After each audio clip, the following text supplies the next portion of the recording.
I was 16 and me and my friends, I'll call Evan and Jake, wanted to rent a hotel for the night since it was spring break. We got to the hotel and checked in. It had a really funky smell, but we still stayed there. Once we got to our room it was about 3 midnight, so we decided to go swimming. The pool was downstairs. Departed from the hotel. Once we got to the entrance there was a man at least 6'3" in all black with a hood covering his face facing us. I panicked a little but not out loud. We got into the pool and swam for a few hours until we saw that man again, all black, sitting on a chair by the pool. I cleared my throat. Can I help you, sir?" I asked. No response. I still is a little paranoid. I put my face in the water, and at the bottom of the pool was another figure that was all black.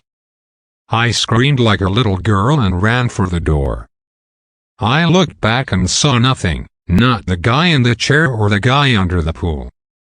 My friends thought I was just seeing things, but I saw what I saw as clear as water. I didn't feel like swimming anymore, so I decided to get dinner at a nearby restaurant. I got a table for me and my friends to sit at, and there I saw once again the man all in black on the other side of the dining room and was staring at me.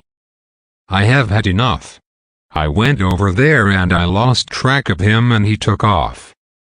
After we ate, I decided this trip has gone too far and we should leave tomorrow morning, but my friends didn't like that idea. Once it was 10:30, I and my friends dozed off in the hotel room. I woke up to some noises. I saw a shadow of a figure at the end of my bed. I calmed myself down and told myself that it was my hat that I put there before I went to bed. I went to bed and got woken up again 30 minutes later to more noises. I was getting thirsty, so I reached under the bed and tried to grab my water bottle, but I grabbed something and I was totally shocked by what I grabbed. It was my hat. I was not ever more scared in my life. I couldn't help but to scream at the top of my lungs when I heard a voice next to my ear say, "You're a BTCH." I jumped out of bed and realized it was 2 men in black right there. I tried to fight them, but it was no use once they grabbed me and dragged me out of that room. I tried to scream, but that guy was covering my mouth. I passed out and woken up in a stretcher. It turned out those guys knifed me while I passed out and someone caught them. But the doctor said no one could catch the guys who got me. To this day I always have a nightlight at night, so I'm not scared. Anyone who knows me knows I am an avid coffee drinker. I drink coffee 24/7. As a matter of fact, I have a Facebook page with same name, check it out. Anyway, I've got a very pleasant, yet very disturbing story to tell. So here we go. After work, while waiting for my ride, I decided to go over to a local coffee shop and grab a cup of coffee. So I strolled on over there, walked in the door, up to the counter, and ordered a medium coffee with cream and sugar, just how I like it.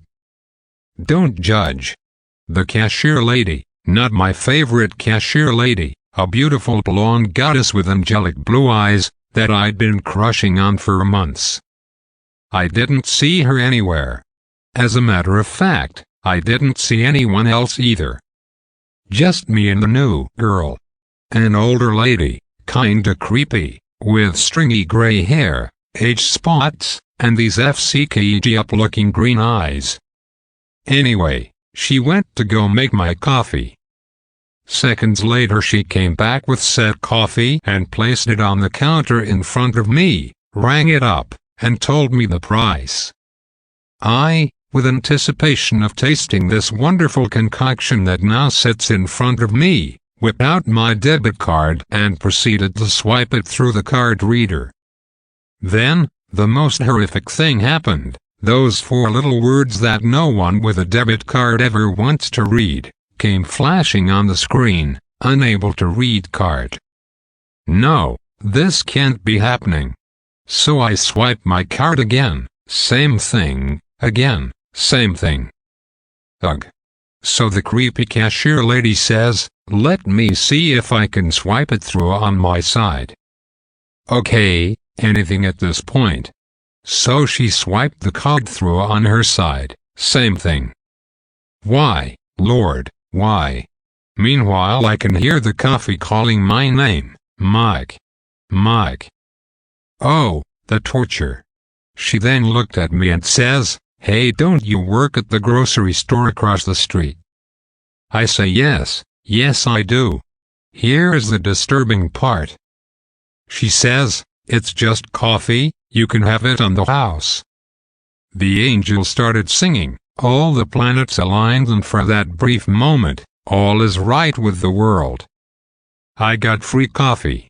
Although I am very appreciative of the gesture from the weird cashier lady, her comment of it being just coffee disturbs me. It is not just coffee. It is the fuel that it takes to get stuff done, a lifeline for some, a comfort for others. It is never just coffee.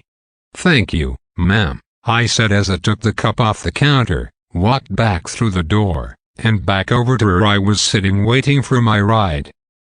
I lifted the cup up to my mouth, fully prepared to taste this warm sensation. Nothing came out. I'm thinking the lid must be closed.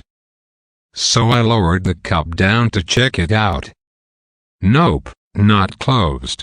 Lifted it again, still nothing. I could feel the coffee moving around inside the cup, so I knew it was full. I lowered the cup once again, this time taking off the lid to see what the problem was.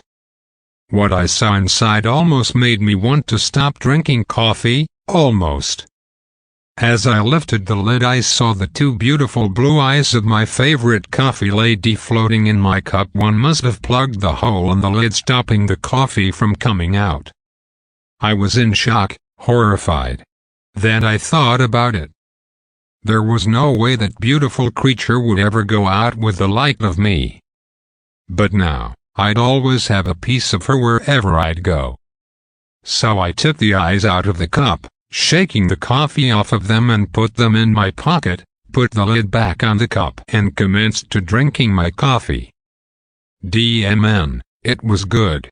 My ride finally arrived and drove me home. I placed the eyeballs on my nightstand facing the bed. So every morning, I can look into the eyes of my favorite cashier lady just like I've dreamt for months. Dreams do come true. Mine did. This story happened back in 2017. I was trick-or-treating when my legs started to hurt like hell. Thankfully my house was nearby, so I walked home. My dad checked on me and said that he was going to be at the house across the lawn. I said okay, and my dad left. I was laying on the couch eating some candy when suddenly my body went numb and I couldn't move. My vision got wired, the best way to put it is big black snowflakes. I tried to scream but nothing came out. I was suddenly able to move my head and looked into the other room where I saw a tall figure walking very slowly, but then it all ended. And I was able to move again. I told my mom about it along with a few friends. If any of you have any good explanations on why this happened, please tell me. This was a small event that took place last summer in my home of Staten Island. I lived in a community with a bunch of parks and a pool in center of it all. I was going to meet a friend to smoke to take my girlfriend at the time out for lunch, so I decided to post myself on one of park's many concrete garbage pail covers. I took my surroundings and I noticed a small boy and a man old enough to be his grandpa.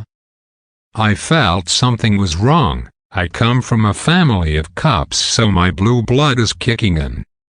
My eyes were fixed on the man.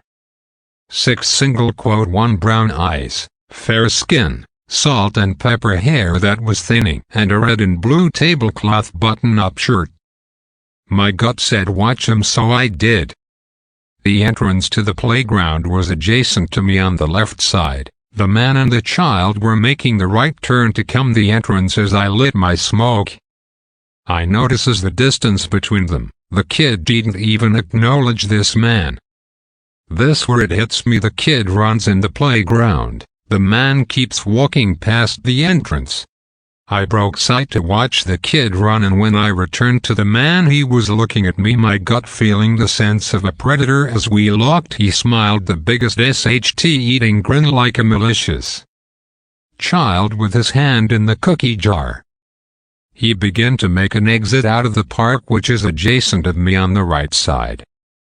I ran to the kid and politely asked him, "Hey bud, you know that man in the red and blue shirt?" The young man shook his head no. I realized that I may have prevented this child's abduction. I spreaded news about this man through the neighborhood like bad gossip. Since I've moved away, I still remember that wide smile and pray that creep hasn't taken anyone.